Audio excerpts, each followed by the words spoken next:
Maka hendaknya ketika kita merenungkan, yaitu meyakini dan meresapi makna as-samad, kita harus selalu berpegang teguh kepada janji Allah bahwa Allah Subhanahu wa taala telah, sedang dan akan selalu menolong hamba-hambanya yang beriman dan meminta pertolongan kepadanya. Maka akhlak dari as-samad ini otomatis kita akan muncul yang disebut dengan ar-raja atau berharap pertolongan Allah, berharap kepada Allah. Tawakal, pasrah kepada Allah. Doa, berdoa kepada Allah. Apa? Pertama doa, artinya berdoa. Berdoa itu artinya apa? Mohon, minta. Orang kalau minta kepada Allah itu bukannya hina, tapi tambah mulia. Sebaliknya, kalau kamu minta kepada sesama teman, kepada orang lain, bukannya kamu tambah mulia, tambah hina. Makanya jangan sering minta-minta kalau kepada orang lain. Minta-minta itu ya mungkin boleh kalau darurat ya. Kita butuh apa? Darurat artinya apa? Misalnya temannya punya air 1 gelas, kita haus sekali, minta ada apa-apa untuk supaya kita tetap selamat. Tapi jangan setiap saat minta. Dan kalaupun kita minta kepada sesama orang, kepada manusia, itu bukan permintaan yang sebenarnya, itu karena kita tetap mohon kepada Allah. Tapi kalau kita membiasakan diri minta-minta, itu orang yang hina. Karena apa? Al-yadul ulya khairun minal yadis sufla. Tangan di atas lebih baik daripada tangan di bawah. Jadi kalau masih bisa kita itu menahan diri untuk tidak meminta-minta, maka tahanlah. Jangan sampai kita punya keinginan, lebih-lebih kebiasaan untuk meminta-minta kepada orang lain. Yakinlah bahwa Allah akan memenuhi kebutuhan kita.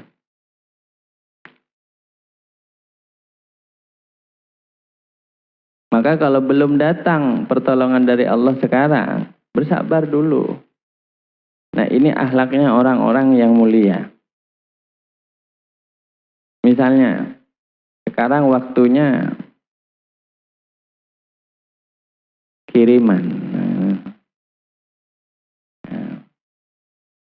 Setiap tanggal 1 ada kiriman. Kok belum ada? Tanggal 2 belum ada. Bingung sudah. Tanggal 3 belum ada. Mau minta, malu. Kenapa? Tanya Mas Wayat, jangan suka minta-minta. Malu, kenapa? Kita harus malu kepada Allah. Karena kita berarti kurang percaya, kurang yakin bahwa Allah akan memberikan. Makanya orang yang suka nagih-nagih itu kan minta-minta. Saya kemarin sama kamu dikasih, oh sekarang nggak dikasih lagi. Gitu.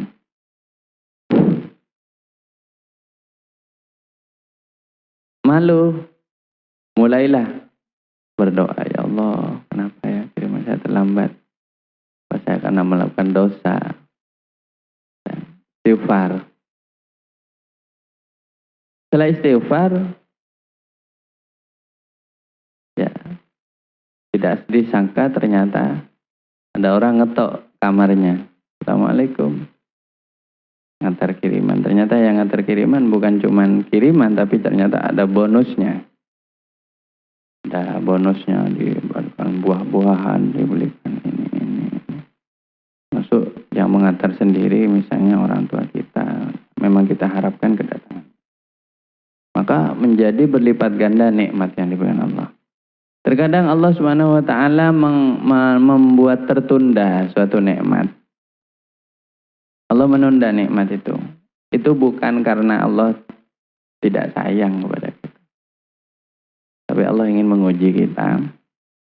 Apakah kita termasuk orang yang sabar, menunggu pertolongannya, atau tidak. Dan jangan nyantai-nyantai kalau sudah tertunda satu nikmat itu, jangan nyantai. Biasanya ya, yaitu tadi, biasanya kamu menerima kiriman jam tanggal 1, kok tertunda sampai tanggal 3, 4, 5, 6, 7, ini berarti ada yang salah ini. Salahnya bukan pada Allah, pada kita. Kitanya yang mungkin punya melakukan dosa. Sehingga Allah menunda datangnya nikmat itu. Maka istighfar. Istighfar. Ya Allah, dosa apa? Pikir-pikir, iya ya. Kok beri cong-congan. Beri engkau Tuhan ini kiai. Dosa kiai. Ya beri engkau tak maca Quran, bojana murojaah, tak murojaah. Asenggan, bojana engkau maca sholawat, tak maca sholawat. Tentunya saya kemarin mestinya sholat duha, tak sholat duha. Istighfar. Maka dengan adanya istighfar itu Allah melihat ya, kita itu ternyata benar-benar sedang mengharapkan pertolongan Allah. Maka saya yakin tidak akan lama kemudian kesusahan kita, penungguan kita itu, kita menunggu akan dibuka oleh Allah. Jadi jangan nyantai-nyantai kalau sudah terlambat.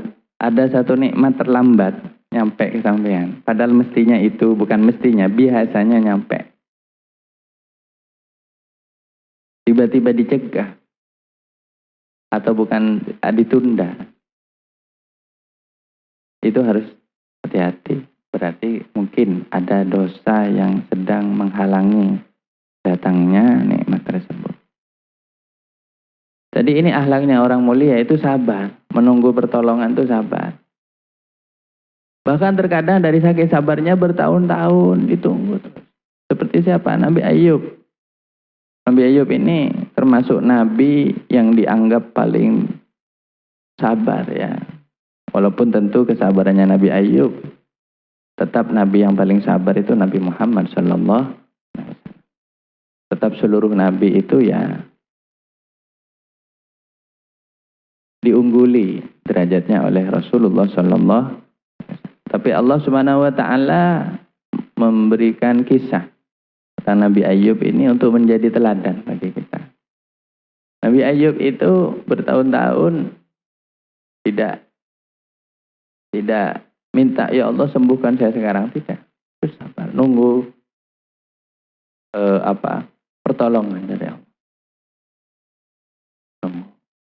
Nabi Zakaria juga menunggu putranya lahir, lalu berdoa. Nah, apakah dikira kalau para nabi dan rasul karena didengar doanya oleh Allah mustajab doanya langsung dikabulkan, langsung jeblos turun gitu? Enggak. Nabi dan rasul pun diuji terkadang. Ini nabi dan rasul, apalagi kita yang bukan nabi dan rasul. Para nabi dan rasul saja yang doanya itu sudah jelas-jelas dikabulkan oleh Allah, itu saja bertahun-tahun terkadang masih harus menunggu. Nabi Ayub itu belasan tahun. Beliau itu tidak sembuh-sembuh, penyakitnya malah tambah parah. Seandainya beliau tinggal mengatakan, ya Allah sembuhkan saya, saat itu juga beliau sembuh. Tapi beliau enggak. Beliau itu menunggu. Nah itu kenapa? Beliau tahu ini ibadah saya adalah sekarang sabar. Kalau saya bisa sabar, entah setahun, entah 2 tahun, entah kapan, Allah akan beri saya. Nabi Zakaria juga, kalau tinggal mengatakan, saya ini kan nabi. Mentang-mentang bilang nabi, saya ini kan nabi kan gitu. Nabi Zakaria misalnya ya, seandainya Nabi Zakaria itu mau bersegera ingin segera, bisa saja, insya Allah bisa. Beliau akan mengatakan, ya Allah saya ingin punya anak. langsung dikabulkan oleh Allah. Beliau menunggu kelahiran putranya. Kenapa? Karena beliau khawatir tidak ada penerus. Wa inni khiftul mawaliya min warai. Ya Allah, saya takut saya tidak ada pengganti. Bagaimana kalau tidak ada pengganti? Siapa yang akan berdakwah di kalangan Bani Israel? Padahal umat Bani Israel ini masih banyak yang sesat.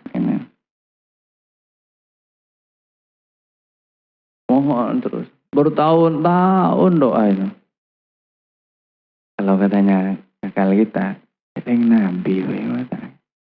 Masa Nabi tidak dikabul doanya? Bukan nggak dikabul, tapi Allah memberi kesempatan untuk seorang Nabi itu juga menunggu. Nabi pun menunggu, apalagi kita. Maka Anda jangan pernah berputus asa, kemudian mengatakan, saya kapan ya? Baru doa 3 hari.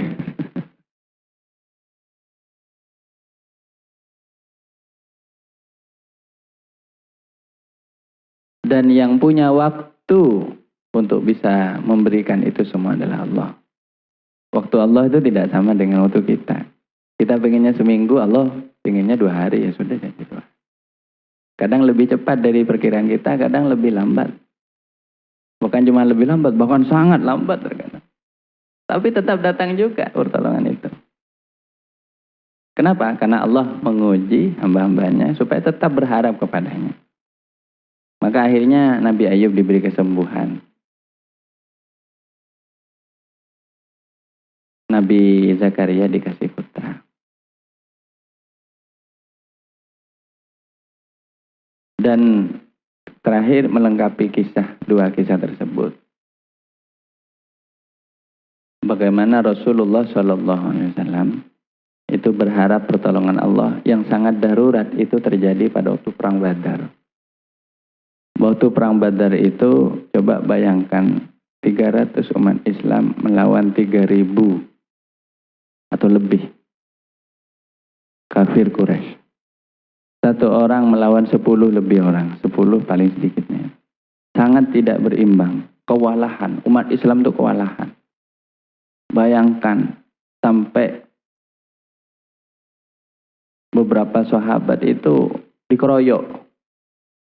Ini kalau ingin tahu perjuangannya orang Nabi di Perang Badar. Makanya nanti kalau ada waktu saya ingin ngaji juga masalah sejarah Nabi, sirah nabawiyah.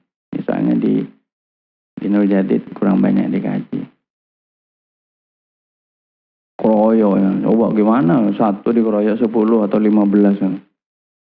Bosan. Kira-kira kalau menurut akal mati. Tapi untunglah yang wafat syahid di Perang Badar itu tidak banyak. Saya lupa jumlahnya tapi tidak banyak. Umat Islam menderita kerugian yang paling banyak itu di Perang Uhud. Kerugiannya banyak sekali. Banyak yang terbunuh, bahkan paman Nabi terbunuh. Sepupu Nabi. Salah satu sahabat terdekat Nabi, Mus'ab bin Umair, terbunuh di Perang Uhud. Bahkan beliau itu terpotong 4. Coba ada nggak orang perang sampai terpotong 4? Kanan, kiri, tangannya, kakinya. Itulah Mus'ab bin Umair. Dan beliau masih memegang benderanya Rasulullah SAW. Dipegang. Sudah. Sampai katanya seluruh badannya itu tertusuk lebih dari 17 tusukan panah atau sabetan pedang. Dari saking rusaknya badannya. Ngeri, kalau ngeri ini, ngeri. Kenapa? Inilah para sahabat. Sahabat itu kalau sudah membela Nabi, tidak tanggung-tanggung. Ada Rasulullah di belakang, benteng, perang. Tapi di Perang Badar, pernah umat Islam terdesak sampai ke garis belakang. Hampir kalah saja. Orang kafir Quraisy ini ganas ya. Ganas. Wah, pokoknya main tebal.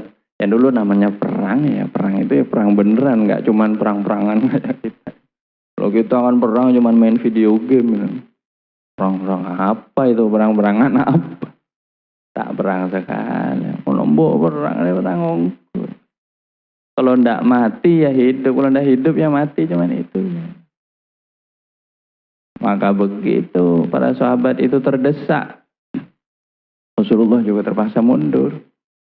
Coba bayangkan, Rasulullah jelas-jelas ditolong oleh Allah, tapi hampir saja kalah. Padahal ini orang yang paling dicintai Allah, diuji oleh Allah. Kenapa? Karena memang Allah akan menguji semua hambanya, termasuk para nabi dan rasul. Akhirnya Rasulullah mengangkat tangan. Loh, inilah kejadian ini direkam oleh siapa? Para sahabat. Loh, tidak biasanya Kanjeng Nabi ini di perang Badar mengangkat tangan. Ini Masya Allah. Rasulullah mengangkat tangan. Dan doanya Kanjeng Nabi ini, ya saya tidak hafal, takut salah saya. Nah, ini hadis. Intinya, ya Allah, jika sampai orang-orang yang perang di perang Badar ini kalah, umat Islam perang Badar ini kalah, maka ini kalimatnya, pesannya ya. Maka engkau tidak akan lagi disembah di bumi ini. Baik, begitu. Artinya begini, seandainya umat Islam yang perang di perang Badar ini kalah, engkau tidak akan lagi disembah di bumi ini. Kenapa?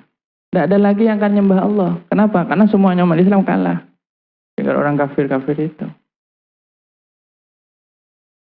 Sayyidina Abu Bakar sampai bukan mengingatkan, tapi sampai matur kepada Kanjeng Nabi, Rasulullah, sudah cukup, doamu sudah cukup, engkau sudah minta yang sangat luar biasa. Kan bukan mengancam itu, bukan mengancam Allah, nggak bisa orang mengancam Allah ya.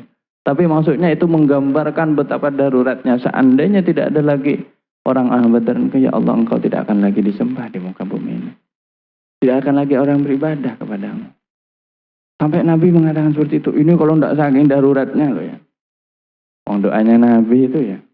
Doanya Nabi Muhammad sallallahu alaihi wasallam. Allahumma shalli alaihi. Allahumma shalli ala Muhammad. Oh, ini saya merinding. Sekarang saya tidak bisa kalau cerita perang Badar terlalu kompleks. Satu perang Badar saja lebih-lebih perang Uhud, perang Hunain. Kalau dibahas ya 5 jam tidak cukup. Maka kita harus ngaji. Biar tahu itu harus ngaji. Gimana? Apa yang terjadi? Begitu Rasulullah sudah mengangkat kedua pandangannya, pandangannya dan kedua tangannya ke atas langit. Dan berdoa dengan kalimat yang seperti itu. Langsung malaikat itu turun. Coba. Ini sudah terdesak. Allah mengirimkan ribuan malaikat yang itu ditampakkan oleh Allah kepada Nabi dan para sahabat, bahkan kepada orang kafir. Ditampakkan berupa pasukan-pasukan berbaju putih. Itu turun dari langit langsung mengendarai kuda-kuda. Lah ini kuda-kuda gaib itu. Dan begitu ribuan malaikat ini turun. Itu satu orang kafir yang melihat, saat itu masih kafir. Namanya Abu Sufyan. Paman Nabi sendiri.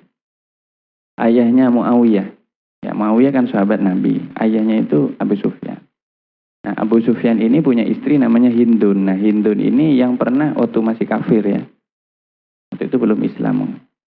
Hindun waktu itu pernah memerintahkan budaknya bernama Wahsy untuk membunuh Sayyidina Hamzah. Maka Sayyidina Hamzah itu kan dibunuh dengan dilempar lembing, tombak gitu, sampai masuk ke badannya dan wafat Sayyidina Hamzah bin Abdul Muthalib, paman dan Nabi Shallallahu Alaihi Wasallam. Nah, ini suaminya ini namanya Muawiyah.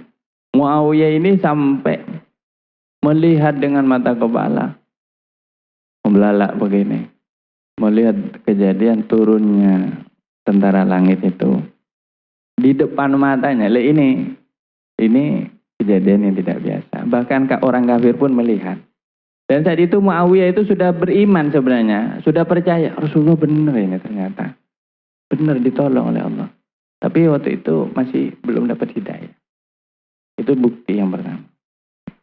Dan Muawiyah itu Islam setelah Fathu Mekah. Setelah ditundukkannya Mekah, artinya sudah masa-masa akhir setelah Rasulullah hijrah ke Madinah. Ini kan perang Badar ini masih awal-awal hijrah kan. Karena semua perangnya Nabi itu terjadi setelah hijrah. Waktu Nabi masih di Mekah tidak terjadi perang apapun. Kenapa? Karena umat Islam masih sedikit. Begitu Rasulullah hijrah ke Madinah, mulailah umat Islam banyak, mulai terjadi perang. Dan perang pertama yang besar adalah perang Badar itu. Yang terjadi di tempat namanya Badar. Ada tempat di sekitar Mekah namanya Badar. Jadi sampai membelalak itu Muawiyah itu. Dan para sahabat menyaksikan ya tentu dengan gembira pertolongan dari Allah itu turun itu di dalam Al-Quran diceritakan bagaimana Allah menurunkan. Nah, ketika ini tampak benar-benar ya mati banyak orang kafir Quraisy dibahabat sama malaikat. Malaikat itu disentuh tidak bisa. Ya jadi kalau secara dohir kalau ada pertolongan malaikat itu pertolongan Allah ya mengirimkan malaikatnya itu. Ada orang yang tiba-tiba, ada orang kafir begini, tiba-tiba mati. Ya, karena goib, tidak kelihatan. Malaikat itu kan cahaya, tapi bisa perang. Matilah. Banyak menang umat Islam. Tidak masuk akal. Sudah hampir kalah, menang. Sebenarnya apa tujuan Allah memberikan ujian seperti itu? Supaya Allah menguji keimanan. Jadi kira perang Badar itu dari awal umat Islam menang? Enggak. Kalah dulu. Cuman hampir saja terbantai umat Islam. Allah mengirimkan. Nah ini. Kalau kita benar-benar berpegang kepada Allah, kepada janji Allah. Ingat ya, janji Allah itu pasti Allahu waliyul ladzina amanu. Allah adalah pelindung dan penolong orang-orang yang beriman.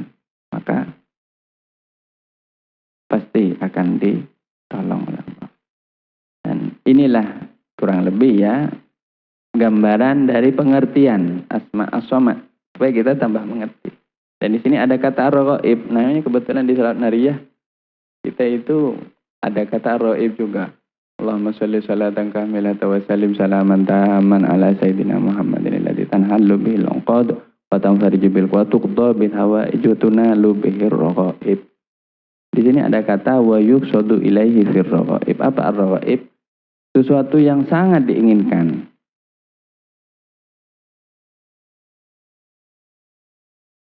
Jadi ar-raqaib itu sesuatu yang sangat diinginkan, termasuk cita-cita itu ar-raqaib, termasuk apa? Keinginan yang sangat tinggi apa ya. Kita pengen sekali itu ar-raqaib. Makanya kalau baca surat nariyah itu dimunculkan hajatnya. Keinginannya itu apa dia munculkan. Kalau kita tidak punya keinginan ya tidak apa-apa juga. Pasrahkan kepada Allah, biarkan Allah yang memilihkan yang terbaik untuk kita. Kalau Anda punya keinginan, ya mohonkan kepada Allah. Tanhallu bihil 'uqad. Ikatan-ikatan belenggu-belenggu menjadi lepas. Ada orang terbelenggu apanya? Kebebasannya. Ada yang terbelenggu hajatnya. Masuk ini kalau dibaca kepada orang yang kena sihir, insya Allah bisa lepas juga sihirnya. Tanhallu bihil 'uqad itu. Karena 'uqad di sini artinya seperti di dalam surat Al-Falaq. A'udzubillahi minasyaitonir rajim. Bismillahirrahmanirrahim. Qul a'udzu birabbil falaq min syarri ma khalaq wa min syarri ghasiqin idza waqab wa min syarrin naffatsati fil 'uqad. Kata al-'uqad. 'Uqad di situ adalah tali-tali yang biasa dipakai oleh penyihir-penyihir itu untuk menyihir kepada orang lain. Itu 'uqad itu. Kan an-naffatsati fil 'uqad. An-naffatsat itu yang ditiup-tiup. Kan biasa namun penyihir tuh rob-nyerop. Rob. Pakai oleh. Biasanya pakai boneka atau apa itu kan. Ilmu sihir kan seperti itu kan. Terus ditaliin supaya ada yang kadang ditaliin di lehernya. Tiba-tiba orang yang disihir sakit leher. Apa tongkok tang leher mangak saya bodoh. Itu al-uqad namanya. Makanya kalau dibacain itu sebenarnya insyaallah bisa lepas itu. Tuqda bil hawaid dan di hajat-hajat. Wa tunalu bihi raqaib dan diperoleh semua cita-cita. Cuman katanya Hadratus Syekh Sufyan, nah ini besok, malam Jumat besok ini, saya minta teman-teman santri semua di sini mengadakan istighosah untuk beliau. Kalau bisa dengan membaca surat Al-Ikhlas 100.000, insyaallah malam Jumat besok ini. Haulnya beliau yang ke-10. Nanti biar di sini diadakan haul juga. Itu mintalah cita-cita agama. Jadi, kalau bisa jangan hanya cita-cita duniawi, ingin ini, tapi juga cita-cita agama. Semoga ya Allah saya jadi orang yang soleh, semoga jadi orang yang husnul khotimah itu. Semoga saya itu diangkat ke dalam golongannya orang-orang yang terbaik dalam pandanganmu. Semoga saya bisa haji dan umroh, semua gitu. Itu harus dimohonkan. Watuna lebih raqaib. Dan terakhir, barang siapa orang itu menjadi tempat mengadunya manusia ya, dalam urusan agama atau dunianya, itu berarti memperoleh karunia dari asma Allah As-Samad. Karena memang ya barokahnya orang ini mendapatkan karunia dari asma As-Samad, itu salah satu cirinya orang itu dibutuhkan oleh sesamanya. Kalau ada masalah yang terkait dengan duniawi saja, kalau ada terkait hajat masalah uang, coba kamu pergi ke orang itu. Dia itu biasanya ngasih bantuan. Nah, maka itu insya Allah termasuk dari barokahnya kita dapatkan karunia dari As-Samad. Dan katanya janganlah kita jadi orang yang merasa risih kalau dibutuhkan orang lain. Itu tanda Allah membuat hamba-hamba Allah yang lain itu butuh kepada sampai.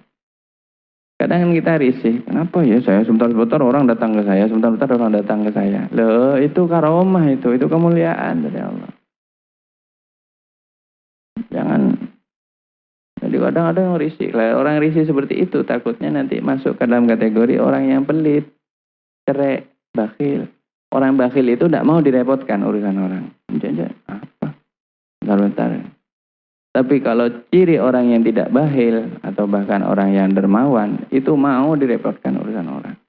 Makanya kalau ada orang datang ke sampean, dan juga yang datang bukan cuma 1 sampai 10, tiba-tiba banyak yang datang ke sampean, butuh kepada sampean. Sampean harus pikir-pikir, ini apa ya? Kenapa kok datang ke saya? Entah datang untuk urusan apa, misalnya ada yang datang untuk urusan duniawi, pengen pinjam uang, ya alhamdulillah saya punya uang, tak pinjemin. Kenapa kok pengen ini? Nah, maka itu tanda suatu kemuliaan dari Allah. Dan itu harus disyukuri, ya, jangan dihindari.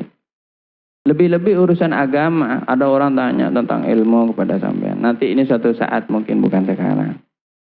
Mungkin nanti di masyarakat. Hanya saya pesan, kalau kebetulan sampean itu sering didatangi orang, maka pesan saya, Anda harus mau meluangkan waktu untuk menerima tamu. Kiai itu katanya Hadratus Syekh Ahmad Sufyan Muhtar Arifin. Kiai itu ada 4 ciri-cirinya kiai itu.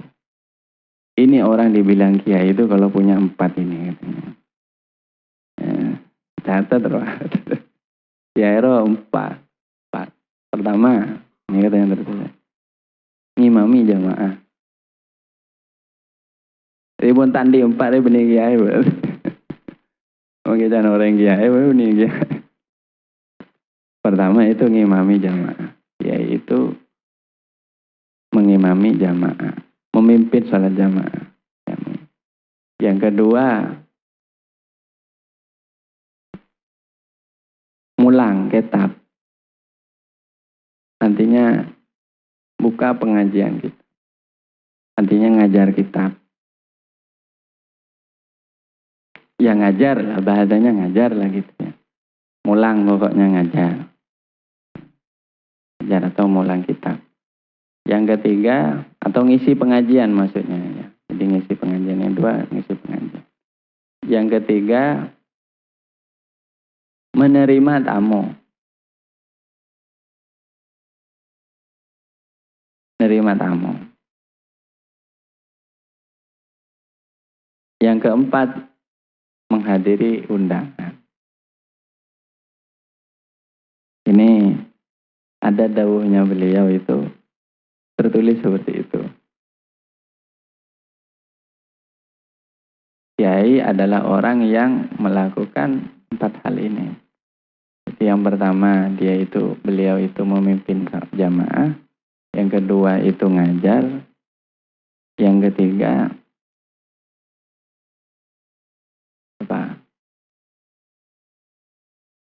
menerima tamu. Yang keempat menghadiri undangan. Kor 4 roy lakonin kiai roy. Makanya tidak semua orang mungkin sanggup seperti itu. Kenapa? Karena ya memang setiap orang beda-beda. Mungkin ada yang jalurnya bukan jalur menjadi kiai gitu. Tapi ciri kalau orang menjadi kiai dan itu kiai beneran katanya Hadratus Syekh Sufyan, itu 4 itu.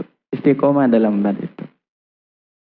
Luar biasa. Ini sederhana kelihatannya tapi berat kalau dilakukan. Coba kita tahu bagaimana kiai-kiai kita, guru-guru kita di Nurul Jatid khususnya. Beliau pengasuh. Masya Allah. Imami jamaah. Mulang kitab. Masih menerima tamu. Masih menghadiri undangan. Undangannya padat. Jadi kalau kiai itu bukannya orang yang tidak punya tamu. Itu kalau tidak punya tamu, itu berarti kurang bisa berbagi kepada orang lain. Tapi intinya begini, saya cuma berpesan. Seandainya sekarang atau kapanpun suatu saat, ada orang butuh kepada sampean, janganlah ditolak mentah-mentah, kecuali karena udzur yang jelas ya. Anda tidak bisa memenuhi permintaannya. Tapi carilah solusi dan bantulah dan terimalah apapun yang datang. Tapi itu kalau didatangi orang. Tapi saran saya yaitu jangan mendatangi orang. Jangan suka bertamu dengan niat untuk minta-minta. Itu tercela. Tapi kalau kita didatangi tamu, tamuin, itu justru mulia. Ada satu keterangan bahwa barang siapa didatangi tamu, maka tamu itu katanya akan membawa rezeki dan akan mengurangi dosa-dosa kita. Kalau di sini kan mungkin sulit. Ya, kalau menerima tamu harus di mahram atau di musola mungkin. Di kamarnya tidak ada tempat untuk menerima tamu yang layak. Gitu. Tapi saran saya jangan pernah Anda enggan atau menolak tamu. Apalagi na'udzubillah sampai mengusir tamu kalau memang dia bertamu dengan baik-baik. Nah ini as-samad.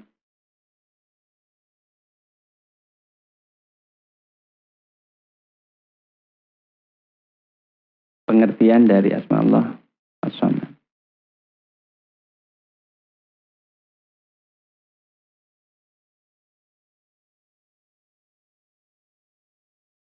Nanti kapan-kapan harus belajar ya. Akhlak bertamu dan akhlak menerima tamu itu harus tahu. Nah, kita kadang ada tamu tidak tahu cara memperlakukannya. Ya.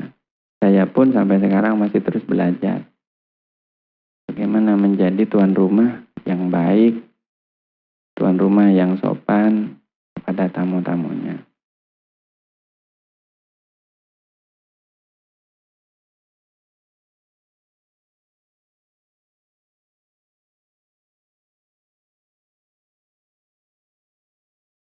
ini dulu al-qadir wal muqtadir.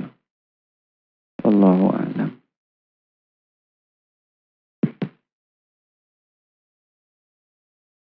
Dari kitab Bidayatul Hidayah.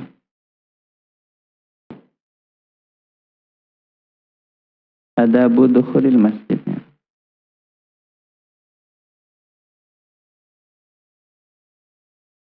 Adabu dukhulil masjid ya. Ya.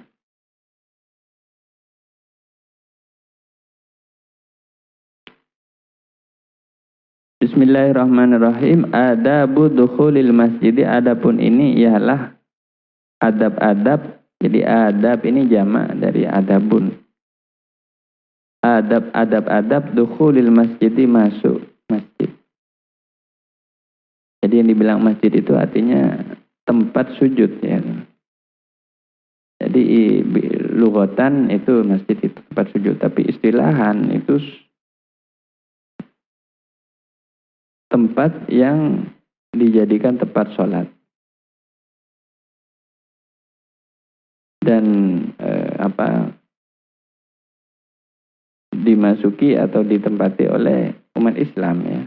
Artinya bukan rumah. Kalau rumah kan tidak semua orang masuk situ untuk sholat. Tapi satu rumah atau tempat kalau itu menjadi tempat sholat bagi semua orang, baik laki-laki atau perempuan, itu namanya masjid. Sebenarnya istilah musolla itu pun juga masjid. Musolla itu cuman sedikit, karena musolla itu katanya adalah suatu masjid yang tidak menjadi tempat sholat Jumat.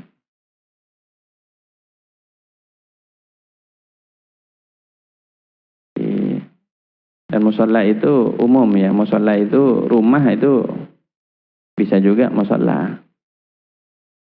Tapi kalau masjid itu otomatis bukan rumah. Jadi kalau ada bilang mana lebih umum musolla sama masjid, ya lebih umum masjid. Karena masjid itu dimasuki semua orang. Artinya semua orang ingin sholat. Kalau musolla itu bisa jadi itu rumah. Rumah kita bisa jadi musolla. Kita punya suatu ruangan kecil di rumah itu bisa menjadi musolla. Atau ditaruh di luar rumah juga bisa menjadi musolla. Tapi kalau itu ditempati sholat Jumat itu menjadi masjid otomatis.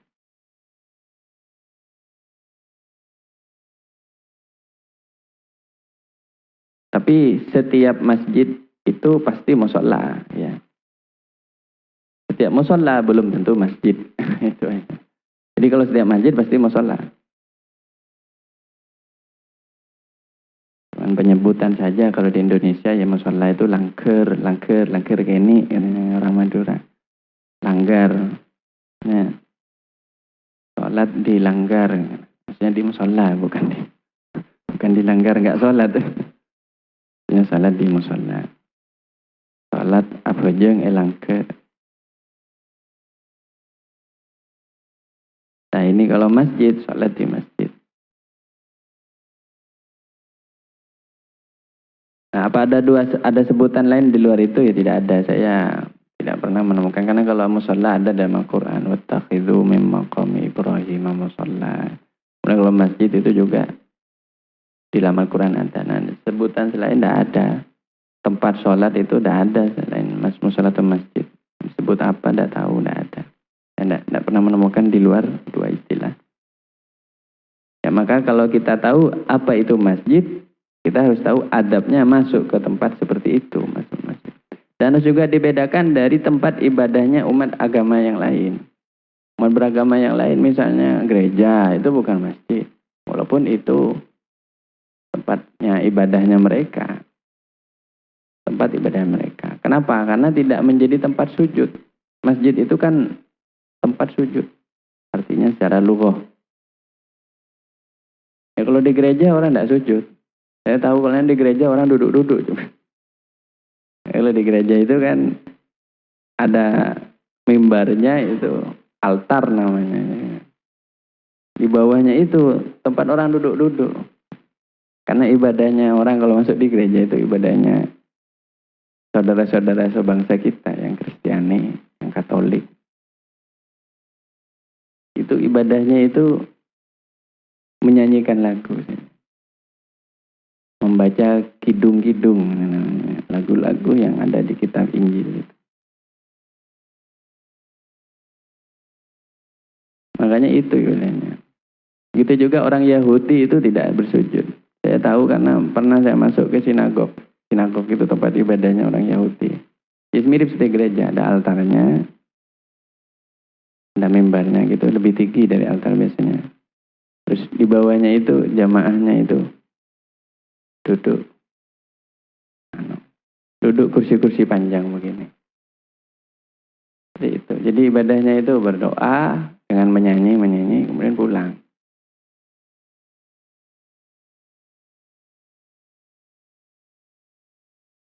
Kalau orang Buddha, Hindu masing-masing ada tempatnya ya. Begitu juga. Rata-rata kalau kegiatan umat beragama yang lain di tempat ibadah mereka itu rata-rata berdoa dengan lagu. Orang Buddha orang Hindu, orang Buddha saya tidak pernah tahu mereka ibadahnya bagaimana. Tapi ibadahnya orang Buddha itu biasanya diam gitu, ya meditasi gitu. Diam, tak boleh bunyi, tak boleh suara ini. Kalau ibadahnya orang Hindu itu juga mengadakan persembahan, bawa kue, bawa makanan, bawa bunga gitu, taruh di begini. Tidak ada yang sujud-sujud, tidak ada. Islam cuma yang mengajarkan untuk sujud. Kenapa? Nah, Islam itu tahu manusia itu dari tanah, harus kepalanya nyentuh tanah kembali. Supaya apa? Supaya dia itu menjadi hamba Allah yang rendah hati, tidak sombong.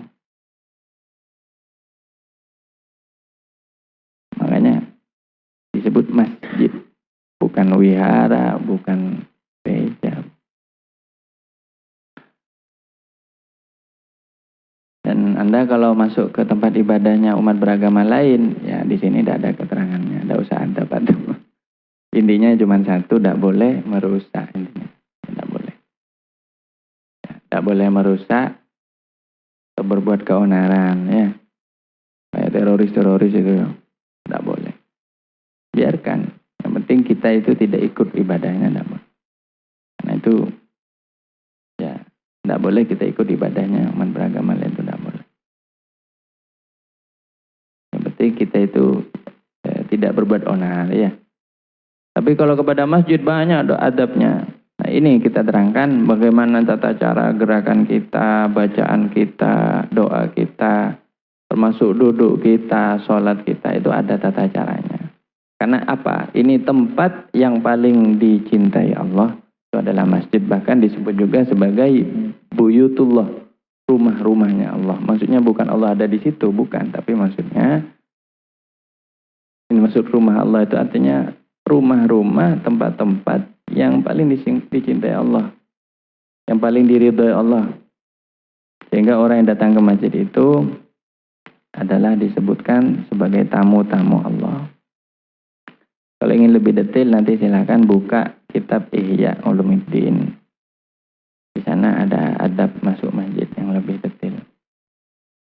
Fa idza aradta, maka jika engkau menghendaki ad-dukhulah, kepada masuk. Jadi masuk-masuk itu artinya ya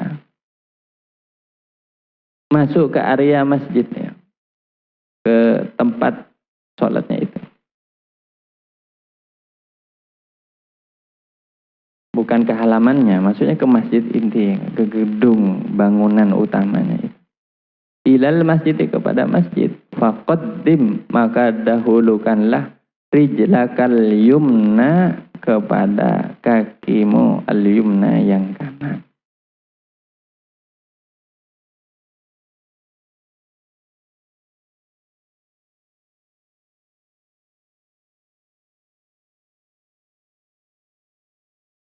Jadi masuk kepada emperannya masjid itu, terasnya masjid, naik ke terasnya masjid. Kakinya itu didahulukan yang kanan. Dahulukan yang kanan. Dalam satu keterangan, cara kita masuk Masjidil Haram juga seperti itu. Harus mendahulukan yang kanan, dan nanti ketika keluar juga mendahulukan yang kanan. Kalau di Masjidil Haram sekarang sudah diperluas masjidnya ya. Kalau dulu hanya di sekitar Ka'bah. Sekarang sudah luas, nalar sudah ya. Sampai. Tapi kalau di sampingnya ada hotel itu bukan masjid itu. Itu hotel itu. Itu maktab namanya. Jadi lepas areal masjid itu sudah ada berbatas. Nah, kita masuk ke situ. Maka dahulukan kaki yang kanan. Dahulukan kaki yang kanan naik. Nah, ini adab yang pertama. Kenapa kaki yang kanan? Karena at-tayamun atau mendahulukan sesuatu yang kanan, tangan kanan, kaki kanan dalam kebaikan itu sunnah. Kalau dalam hal yang berhubungan dengan kotor, sesuatu yang kotor, maka disunahkan yang kiri. Kecuali dalam kondisi darurat orang itu misalnya kidal ya. Kalau orang kidal ya tidak berlaku ini mungkin. Memang, tapi harus dibiasakan ya. Yang kanan. Wakul dan bacalah, nah ini bacalah. Allahumma salli ala Muhammadin wa ala ali Muhammadin. Baca salawat ya. Wa sahbihi wa sallim. Silakan dikasih harkat bacaannya nanti Anda pindah, Anda amalkan di buku harian Anda. Allahumma ghfirli dzunubi waftahli abwaaba rahmatik.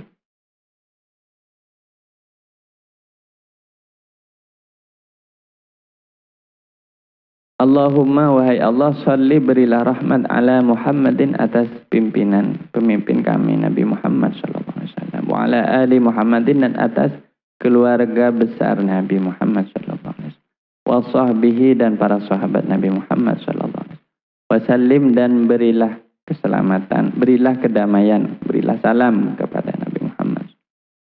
Allahumma ya Allah ighfirli dzunubi ighfirli, ampunilah li kepadaku dzunubi, li bagiku dzunubi kepada dosa-dosaku, waftahli dan bukalah li bagiku abwaaba rahmatika kepada pintu-pintu rahmatmu. Nah ini terkadang kita singkat saja Allahumma firli dzunubi waftahli abwaaba rahmatika. Tapi Imam Al-Ghazali menambahkan ada redaksi sholawat. Di dalam kitab yang lain ada keterangan dengan membaca ta'awudz dulu. A'udzu billahi al-azim wa biwajhil karim wa sultanil qadim minasyaitonir rajim. Membaca ta'awudz. Ya, intinya membaca kalimat yang baik dan paling pendeknya adalah Allahumma firli dzunubi waftahli abwaaba rahmatik. Paling pendeknya lagi mungkin ya, ini lebih pendek lagi dari yang tadi. Allahumma ftahli abwaaba rahmatik. Nah, lebih bagus kalau Anda juga membaca sholawat. Allahumma salli ala Muhammadin wa ala ali Muhammadin wa sahbihi wa sallim.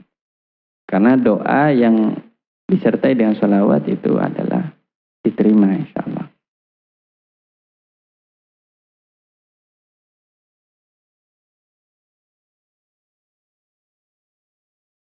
Wa mahma ra'aita. Nah, ini catatan lain ini sebenarnya, ini di luar doa ini. Dan kapanpun ra'aita engkau itu melihat. Ya mahma itu ya tidak ditentukan kapan waktunya. Seandainya engkau melihat ya fil masjid, ya kapanpun engkau melihat fil masjid di masjid, man kepada orang yabi'u yang menjual, siapa man au yabta'u atau membeli. Jadi kalau ba'ah yabi'u itu menjual, ibta'a yabta'u itu membeli. Faqul maka katakanlah la arbahallahu tijarataka, la arbaha tidak akan memberi keuntungan Allah siapa Allah tijarataka kepada bisnismu, kepada perdaganganmu atau bisnismu. Wa idza ra'aita dan jika engkau melihat fihi di dalam masjid man kepada orang yanshudu yang mencari siapa man dhalatan kepada barang yang hilang, dhalatan kepada barang yang hilang, fakul maka katakanlah la raddallahu alaika dhalataka. La raddallahu, semoga Allah tidak mengembalikan alaika kepadamu dhalataka, kepada barangmu yang hilang. Kadzalika, demikianlah amara, memerintahkan Rasulullah sallallahu alaihi wasallam. Siapa? Rasulullah sallallahu alaihi wasallam. Jadi ini sedikit kasus ya. Kalau ada orang itu jual beli di masjid. Ini perbuatan tercela sebenarnya. Itu kita boleh mendoakan supaya dagangannya itu tidak laris. Makanya katanya hukum berjual beli di masjid ini ulama ikhtilaf. Ada yang memakruhkan, ada yang sampai mengharamkan. Tapi sangat tercela secara adab. Kenapa? Lawang masjid itu bukan pasar. Sekarang macam-macam. Sekarang ini contoh, orang jual pulsa di masjid. Bisa bawa HP. Ngasih pulsa kok. Berapa? 20.000 ya. Langsung sampai ketahuan kan. Mudah-mudahan tidak laris dagangannya. Mudah-mudahan. Tidak apa-apa, itu diperintahkan Nabi memang berdoa seperti itu.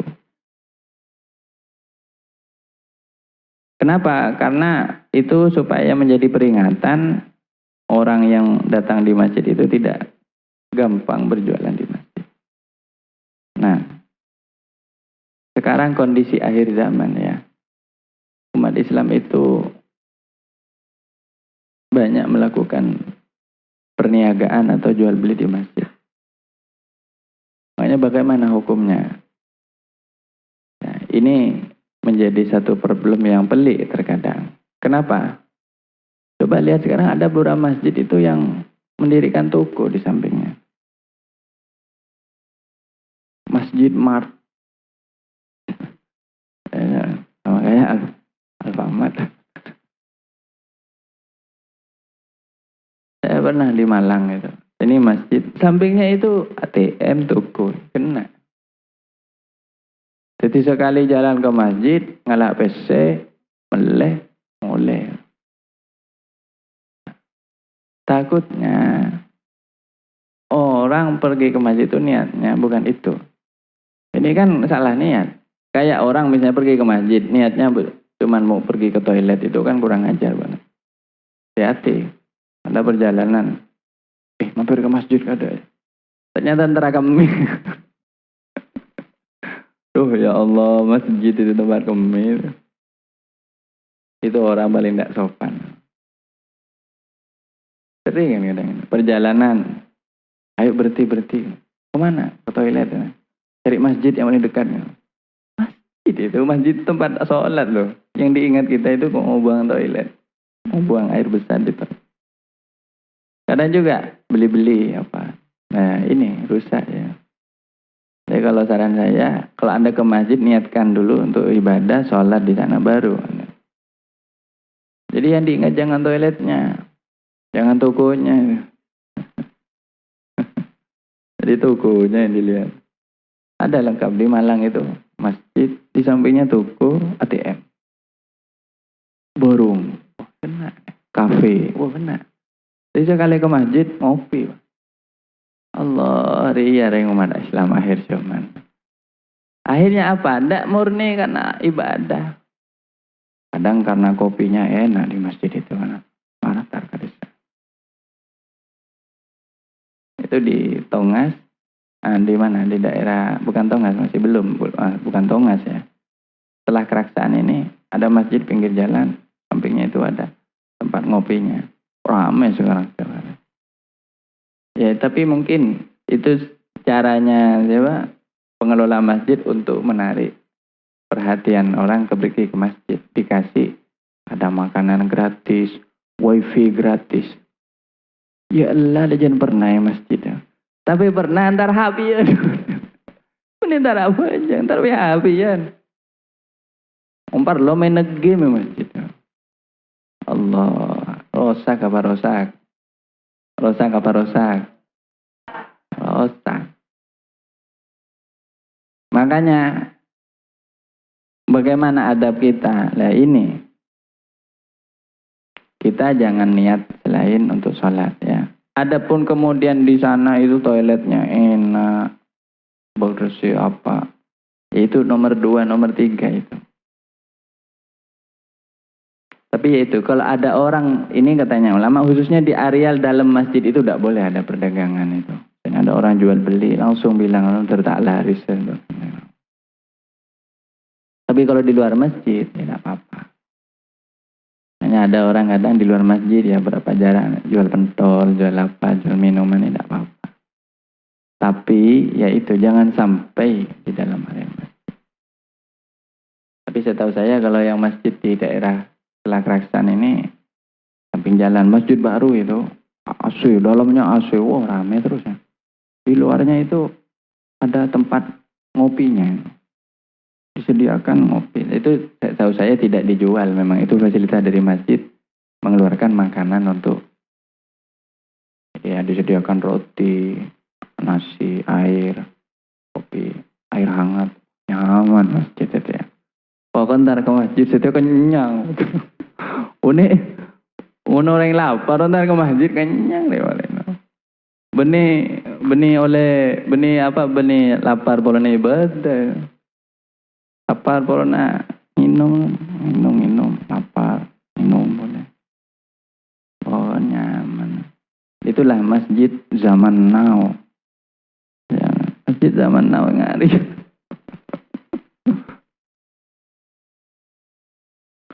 Tapi itu bagaimana? Takutnya salah niat, itu saja. Nanti ada orang datang ke masjid. Kenapa ada ditanya pengelola masjid, takmir masjidnya, kenapa Pak kok naruh kayak gini di sini? Loh dek, daripada dia ngopi nongkrong di sampingnya pasar terus dia itu maksiat, mending di sini ngopinya. Nyaman ya, kira-kira. Tempeng ngopi wajah, aman ngopi masjid. Enggak kafe, yang itulah akhir zaman. Kenapa? Tempat-tempat yang hiburan dan seterusnya itu didekatkan kepada tempat yang baik. Ya.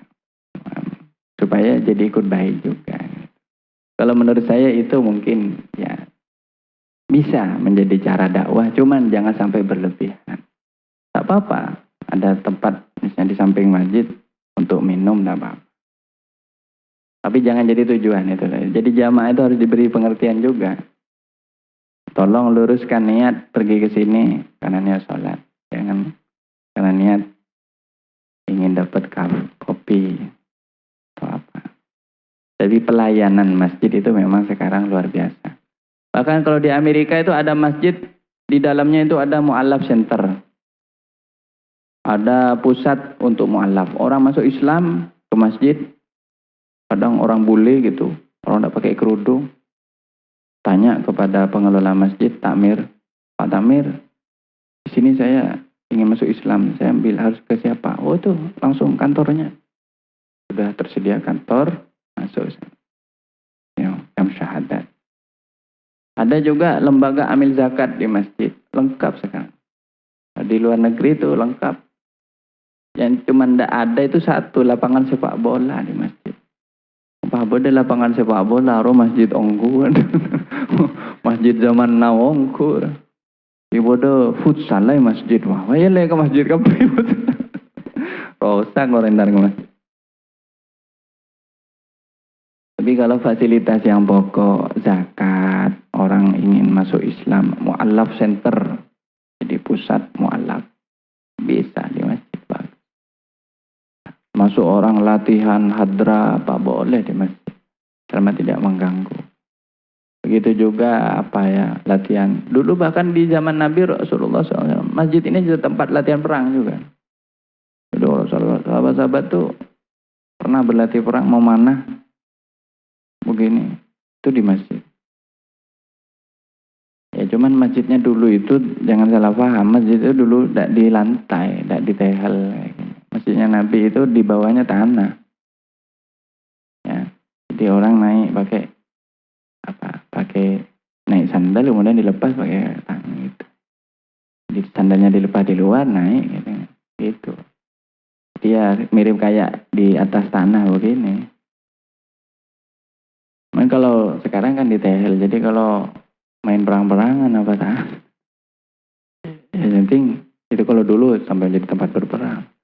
Tempat majelis ilmu, nah itu bagus di masjid. Saya setuju, lebih setuju sama masjid kalau digalakkan kajian-kajian ilmu, pengajian. Cuman jangan salah paham, banyak orang terkadang memanfaatkan itu untuk menyebarkan ajaran-ajaran yang sesat, itu juga terjadi.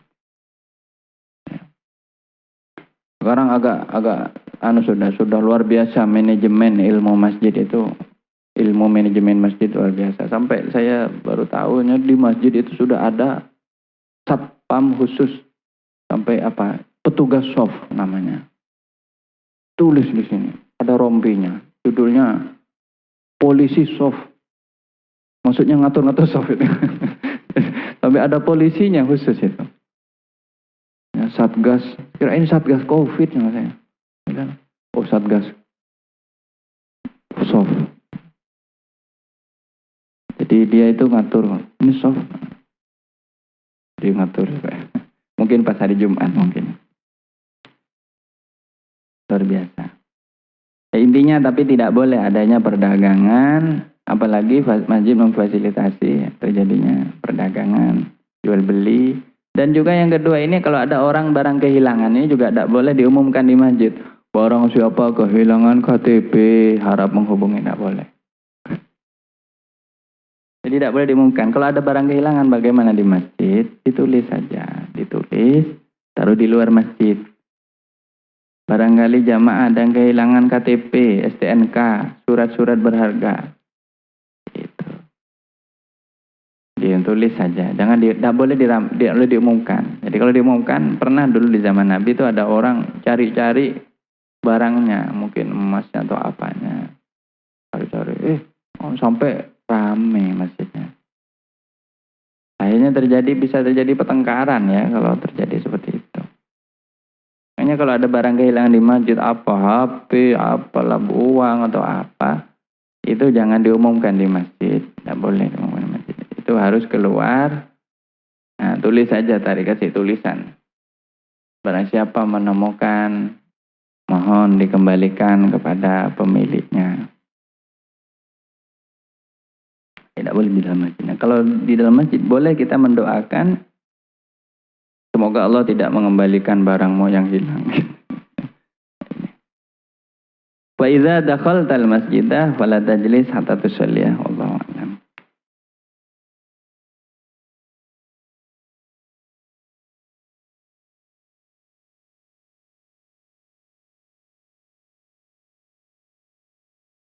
Di daerah Lumajang ini, perjalanan dari Lumajang ke Probolinggo itu ada masjid megah sekali.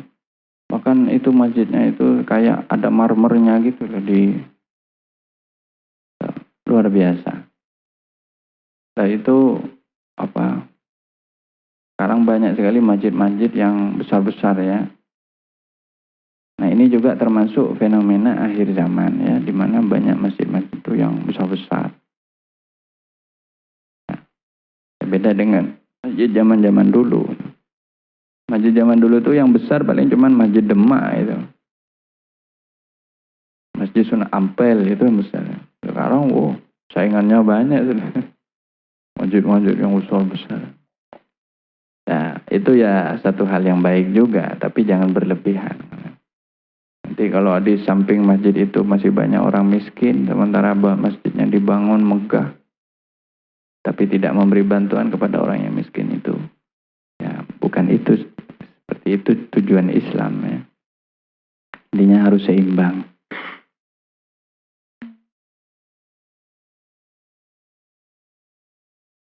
Nah, kalau di sini alhamdulillah sekarang masjidnya sudah dibangun pakai dilengkapi dengan fasilitas tenaga surya.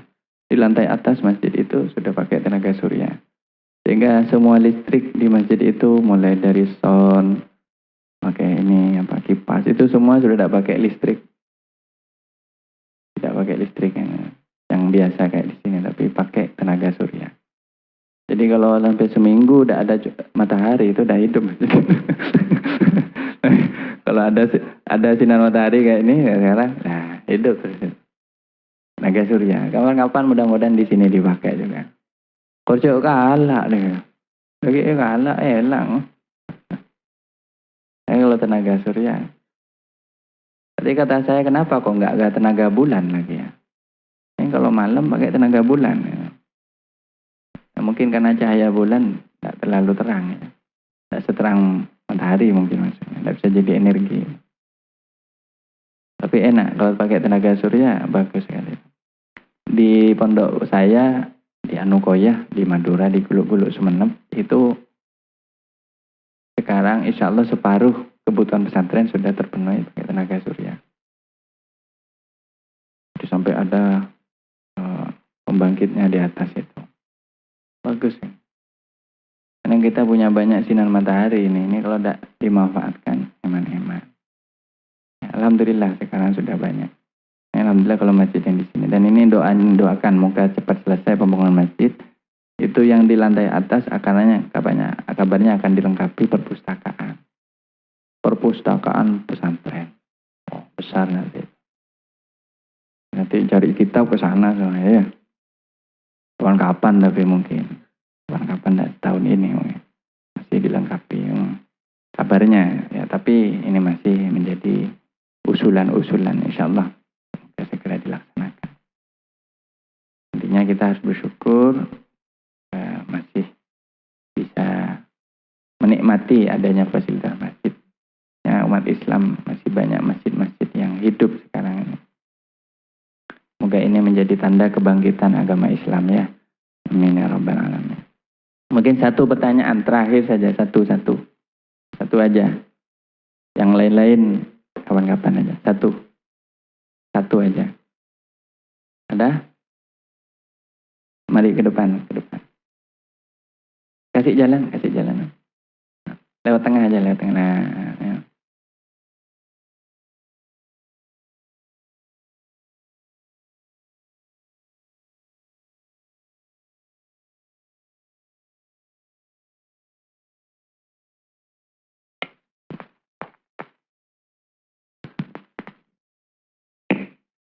Bismillahirrahmanirrahim. Assalamualaikum warahmatullahi taala wabarakatuh. Mohon maaf sebelumnya kalau menyangkut dengan pertanyaan saya mungkin sedikit radikal, maksudnya sedikit liberal. Saya ingin bertanya tentang Asmaul Husna. Di sini saya bingung terhadap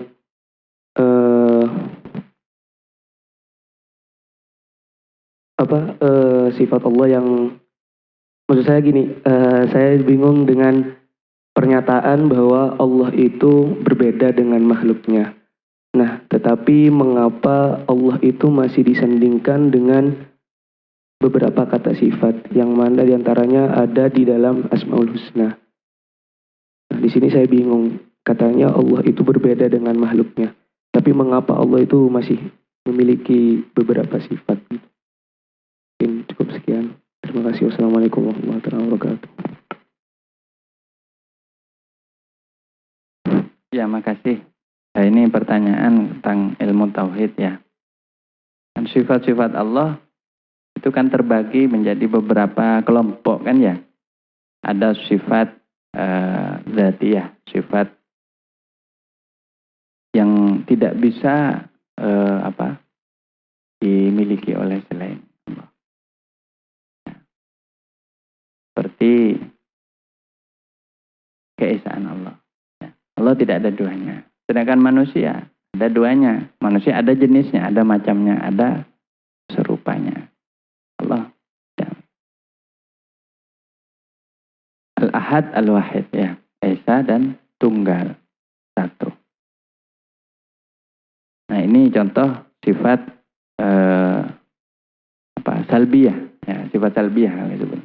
Di sifat yang tidak bisa ditiru, tidak bisa. Jadi manusia tidak gitu. Makhluk apapun tidak bisa. Tapi ada sifat yang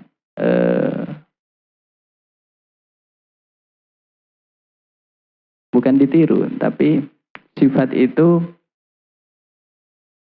bisa diberikan Allah juga kepada makhluknya.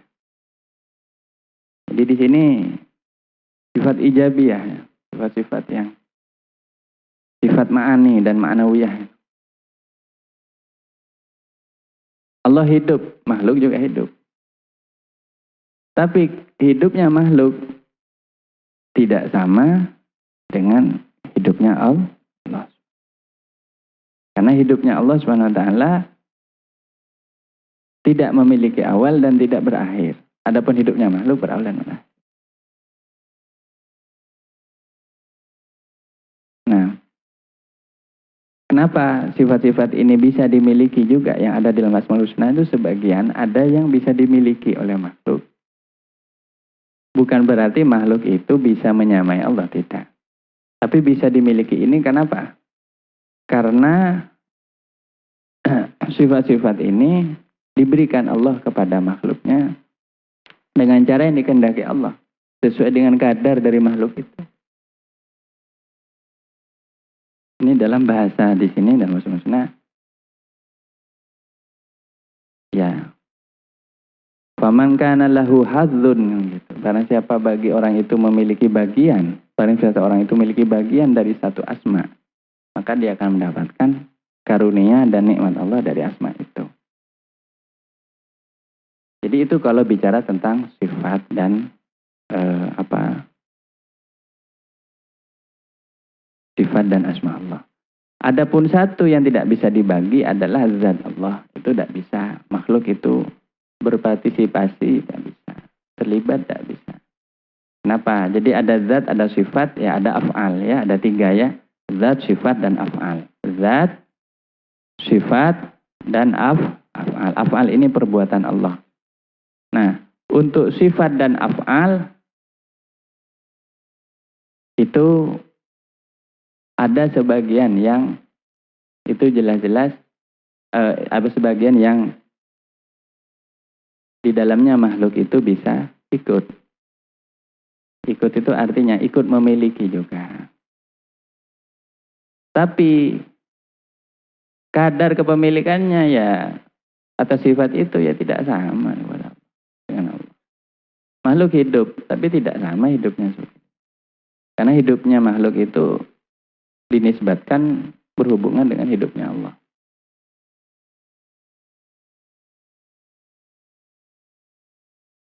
Makhluk itu punya kemampuan, punya kudroh. Ya bisa. Tapi kudrohnya tidak sama seperti kudrohnya Allah. Jadi tetap kembali ke itu lagi ya. Kembali lagi ke mukhalafatuhu lil hawa. Kembali lagi ke berbedanya Allah kepada. Itu berbedanya itu dalam segala, dalam hal, dalam zat, dalam sifat, dan dalam af'al.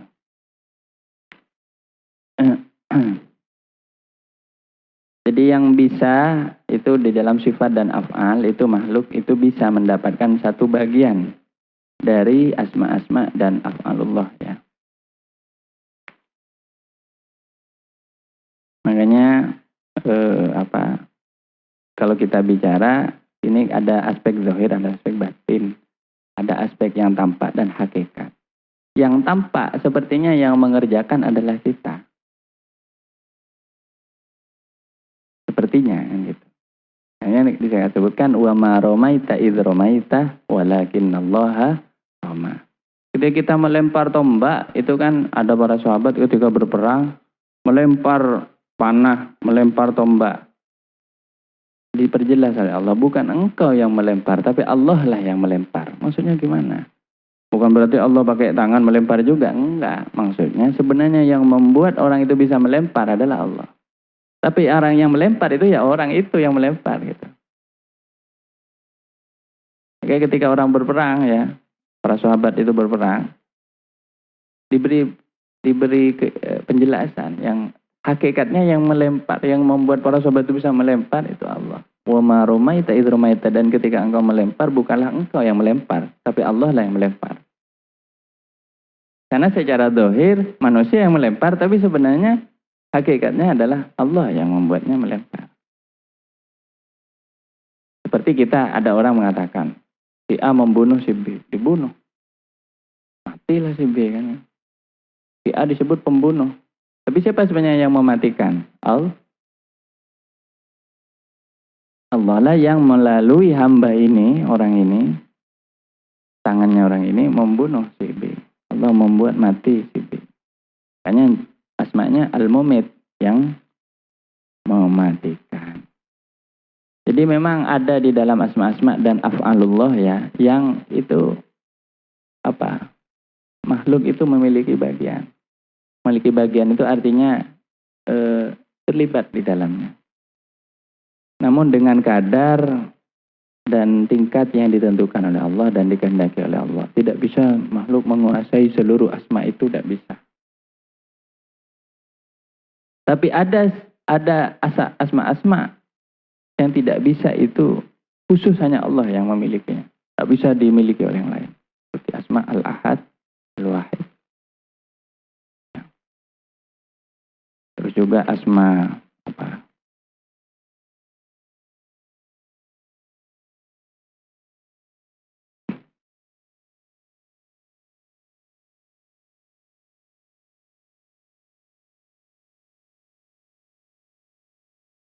Ar-Rahman. Ar-Rahman itu hanya Allah. Hanya Allah tidak bisa. Makhluk tidak boleh menamai dirinya Ar-Rahman, tidak boleh. Kalau Ar-Rahim bisa dimiliki, dimiliki juga oleh makhluk. Karena Nabi juga disebut laqad ja'akum rasulun min anfusikum azizun 'alaihi ma 'anittum harisun 'alaikum bil mu'minina raufur rahim. Nabi disebut rauf rahim. Rasulullah sallallahu alaihi wasallam. Kenapa? Karena Nabi seorang penyayang. Jadi ini ada beberapa asma yang tidak bisa. Begitu juga Al-Muhyi, ya, Allah yang menghidupkan. Ini hanya Allah yang tidak bisa makhluk itu menghidupkan sama seperti menghidupkan.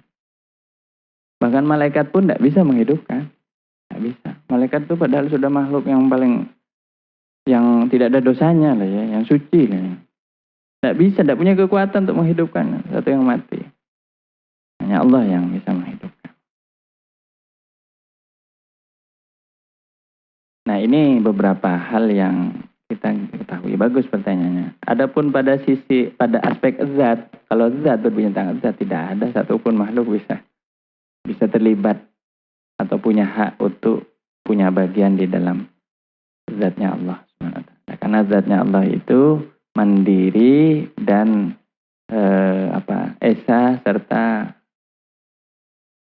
munazzah, ya, terbebas, maha suci dari semua pengaruh selainnya. Dan kita tidak akan pernah tahu tentang zat Allah. Makanya jangan pernah mengatakan Allah seperti apa ya. Tak ada seperti bagi zatnya Allah. Karena laisa kamitslihi syai'un, tidak ada seumpama Allah. Apapun tidak ada yang bisa menyamai dan menyerupakan Allah atau menyerupainya.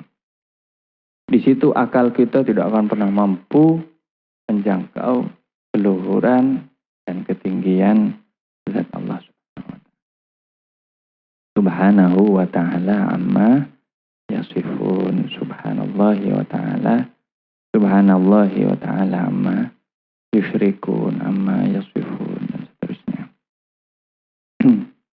Baik, kapan-kapan kalau ingin lebih jelas, nanti setelah Salas Manusia ini selesai, kita agar lebih mantap ketauhidan kita, ditambah lagi nanti mempelajari ilmu tasawuf, lebih mempelajari ilmu batin yang lainnya.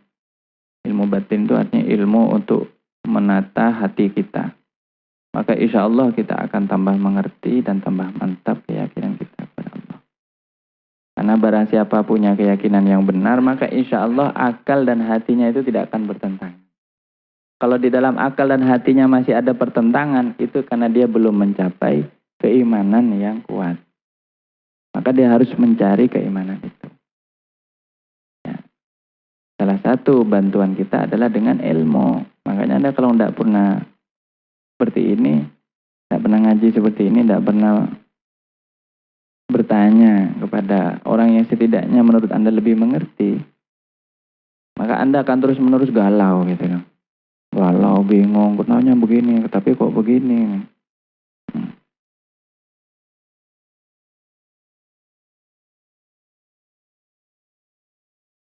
Ini ya, apa keterangan.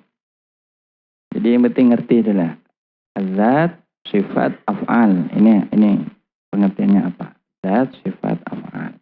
Nah, sifat ini yang disebut dengan asma ini. Sifat dan af'al ini terkandung di dalam asma ini. Makanya ada sebagian asma Allah yang menggambarkan sifat Allah, ada yang menggambarkan atau yang memberi pengertian tentang perbuatan Allah SWT. Ada sebagian sifat dan af'al. Semuanya sifat dan af'al ini berkumpul di dalam Asmaul Husna. Allah menghidupkan, Allah mematikan, Allah memberi rezeki, Allah mencabut rezeki, dan semua itu.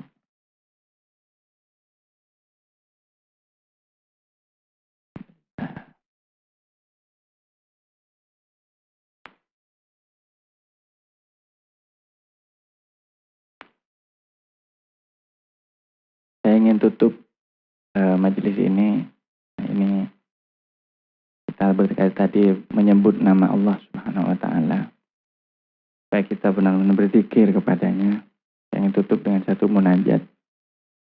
Dan Anda bisa mendengarkan, menyimak munajat ini. Dan ini munajat karangan saya, Al-Fakir. Dengan bahasa Arab. Yang saya izin untuk membacakan ini. Tidak lain hanya supaya kita semua mendapatkan manfaatnya. Dan lebih-lebih semoga ada barokahnya.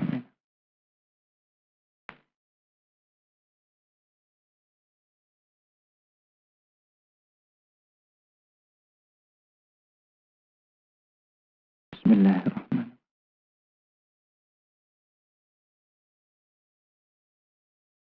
Ilahi sayyidi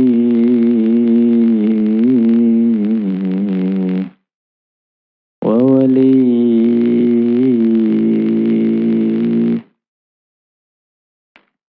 Ilahi sayyidi wa wali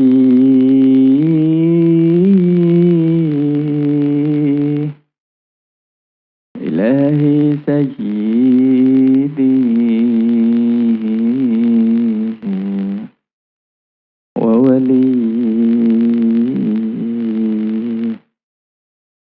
Ji'tuka raghiban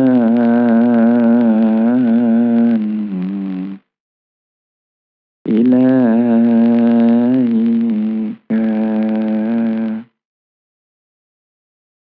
Ji'tuka raghiban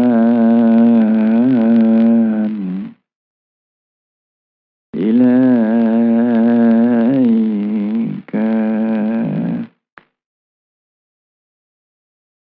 Ji'tuka raghiban ilaika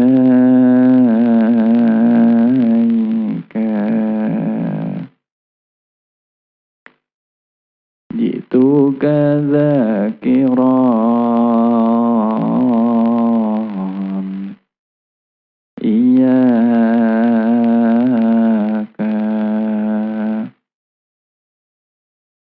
Ji'tuka dzakiran iyyaka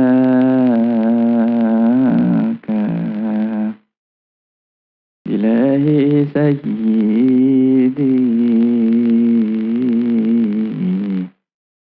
wa wali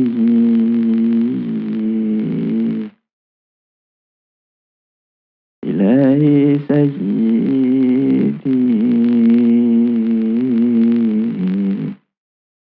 wa wali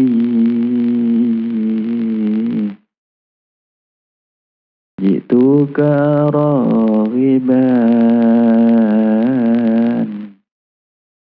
ilaika Ji'tuka raghiban ilaika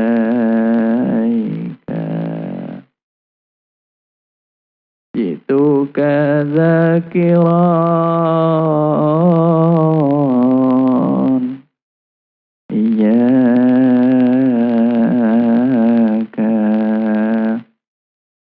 جئتك ذاكران إياك جئتك مشتاقا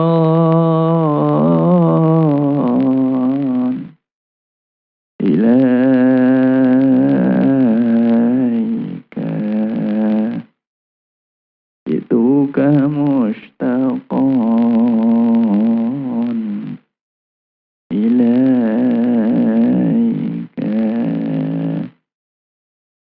جئتك مقبلا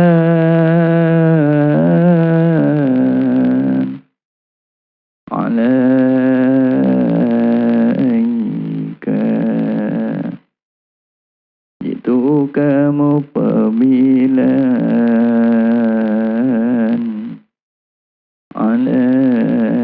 عليك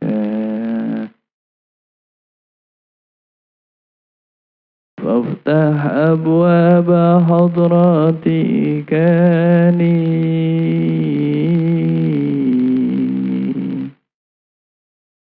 فافتح أبواب حضرتك لي وحدني بنورك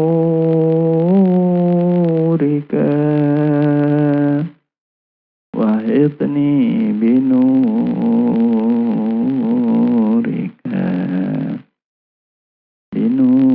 بنورك إلهي سيدي وولي إلهي سيدي وولي جئتك راغبا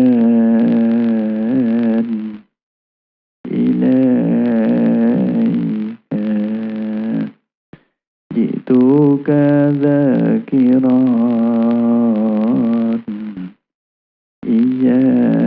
إياك جئتك مشتاقا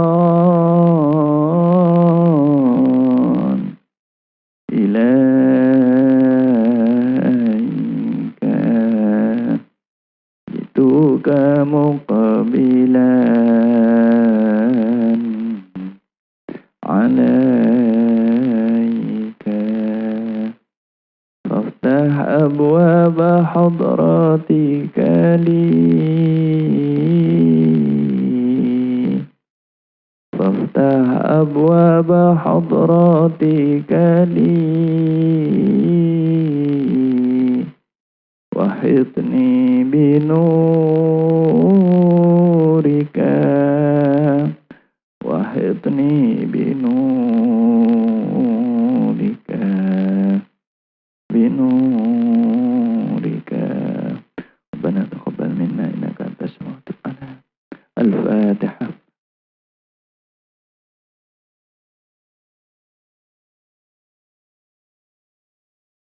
كلام قديم لا يمل سماعه تنزه عن قولي وفعلي ونياتي به أشتفي منكم لدائي ونوره دليل لقلبي عند جهلي وحيرتي فيا ربي متعني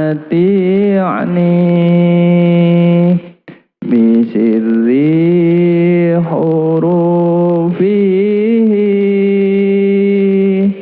ونوّر به قلبي وسمعي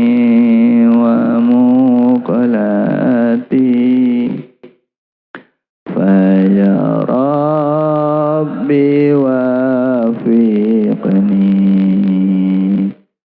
بتقواك يا الله